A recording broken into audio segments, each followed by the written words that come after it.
Alors, les charitables de Béthune, j'ai choisi ce sujet tout simplement, c'est un représentant qui venait me voir dans le cadre professionnel et qui savait que je réalisais du film.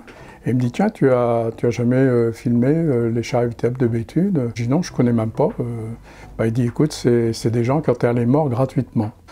Et donc, ça a trotté un petit peu dans la tête. Et je dis, tiens, je vais aller voir et faire un tour pour savoir ce qui en ressort de cette confrérie, puisque c'était une confrérie. Et j'ai rencontré donc Maître Delay, avec un accueil hyper charmant, et qui m'expliquait que la confrérie des charitables de Béthune existait depuis des siècles, et que c'était en fait deux maréchaux ferrants, et qui se sont rencontrés à la fontaine de Coincy, qui n'existe pas en fait, mais qui était une fontaine à l'époque, un petit courant d'eau, quoi, certainement, et qui ont décidé, dans le cadre de la Grande Peste, puisqu'il n'y a personne qui enterrait les morts, d'enterrer les morts, et ça gratuitement.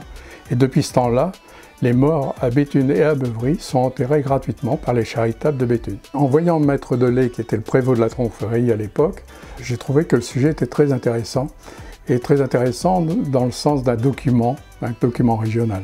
Alors à partir de là, j'ai pris différentes autorisations. J'ai demandé d'abord à Maître Delay s'il voulait faire le commentaire d'un bout à l'autre du film, et à partir de là, j'ai commencé à prospecter pour avoir des autorisations, aussi bien au musée d'Arras qu'à d'autres endroits pour étayer mon film.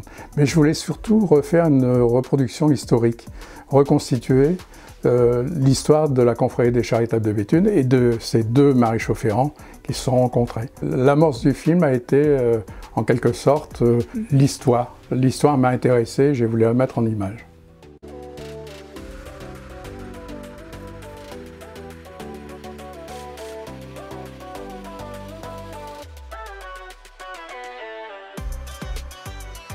Ce film des charitables m'a demandé 3 ans. 3 ans de montage, de prise de vue et puis quelquefois même des nuits très entamées sur le montage et le son. Mais la récompense à la fin, c'était merveilleux puisque ce film a obtenu d'abord la coupe de la région, il a été en sélection nationale. Et puis quelque chose qui m'a fait vraiment plaisir, c'est en fait, il y avait une personne qui attribuait les ciseaux d'or, mais il ne les attribuait pas à n'importe quel film.